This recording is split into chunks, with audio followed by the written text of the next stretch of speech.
penso qualcosa vuoi far male al bambino, senz'altro, perché se no non facevano niente. Andavano via, si mettevano il cappuccio e scappavano. Ma che ha corso giù il bambino, sento, hanno saltato la ringhiera, saltato indietro, lui per fortuna è andato sulla casa di là dei suoi amici, cose che noi altri non ci rendimmo conto. Sono dubbi pesanti quelli del nonno del bimbo che si è trovato faccia a faccia con i delinquenti a Castello di Godego. L'uomo è convinto che il nipote sia stato rincorso. Siamo sicuri, fa intendere, fossero solo e soltanto ladri. Anche la nonna, che per prima ha raccolto lo sfogo del piccolo, ha delle forti perplessità. Era pieno di paura, ha detto che erano 3 uomini su un punto e una donna. E avevano un cappucciato, si vedeva solo a bocca, e lui ha saltato a rete qua, su che casa qua.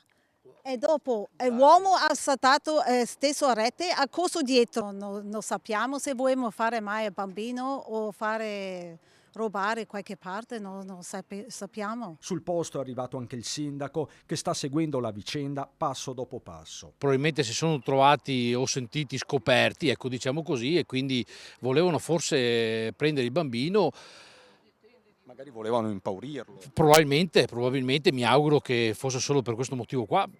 Però insomma le indagini sono in corso e sta cercando di capire se il secondo fine era quello di portarlo via, ecco. La paura e gli interrogativi serpeggiano in questo angolo di Castello di Godego, così un vicino di casa. Sono preoccupato, sì, perché sui nostri paesini così mi pare una cosa strana che succede queste cose, però purtroppo succedono e mi dispiace questo qua, mi dispiace tanto. Perché dico che stanno attenti ai genitori, non lasciare i bambini in giro, stare, perché non si sa che intenzione aveva questa persona qua.